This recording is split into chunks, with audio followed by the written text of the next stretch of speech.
আসসালামু আলাইকুম গাইস, আমরা এখন আছি মালয়েশিয়ার পুত্রাজায়াতে। মালয়েশিয়ার পুত্রাজায়ার এই মসজিদটা কিন্তু মালয়েশিয়ার ওয়ান অফ দ্য বেস্ট মসজিদ। মানে অনেক সুন্দর মসজিদটা, এতটা সুন্দর এটা বইলা বোঝানোর মতো না। মসজিদে যে গম্বুজ গুলা বা মসজিদের আশেপাশে যে জায়গা বা মসজিদটা, মানে সব মিলায় এই জায়গার পরিবেশটা এত সুন্দর হয়েছে, এটা মানে মুখে ভাষায় বোঝানোর মতো না। আমি জানি না ক্যামেরা এটা কতটুকু সুন্দর দেখা যেতেছে। আর আশেপাশে এই জায়গাটা দেন ফুল দিয়া চারদিকটা খুবই সুন্দরভাবে সাজানো। আর এটা কিন্তু মালয়েশিয়ার সংসদ ভবন।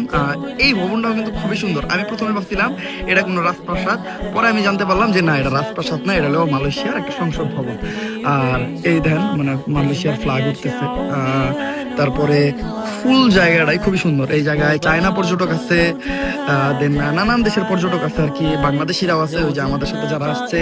তারপরে আশেপাশে পুরাটা কিন্তু লেক এরিয়া। লেক এরিয়া আমরা ছিলাম, লেক এরিয়াটাও অনেক সুন্দর। দেন এই জায়গায় বড় করে লেখা আছে পুত্রাজায়া। এই জায়গাও যারা পর্যটকরা যারা আসে তারা ফটো টটো তুলে, মানে ফুল প্লেসটাই খুবই সুন্দর।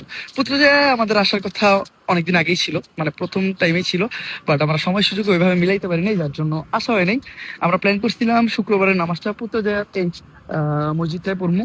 আপনারা তো জানেনই, বাংলাদেশে যারা আছেন, আমি আগে ভ্লগে মানে কোনো এরিয়াতে গেলে ওই এরিয়ার সবচেয়ে সুন্দর মসজিদটায় নামাজ পড়ার ট্রাই করতাম। মানে এটা একটা শখই বলতে পারেন আমার। তো ইনশাল্লাহ আল্লাহ তাআলা যদি কপালে রাখে তাহলে এটা আমরা অবশ্যই করবো। আর এই দেন পুত্রাজায়া বড় কইরা লেখা, আর পুত্রাজায়ার পরেই কিন্তু এই যে সংসদ ভবনটা, আর সাইটেই পুত্রাজায়ার যে মসজিদ এইটা। আর ফুল রাস্তাগুলা দেখেন, মানে যা দেখতেছেন মানে সবই এত সুন্দর, বইলা বোঝানোর মতো না।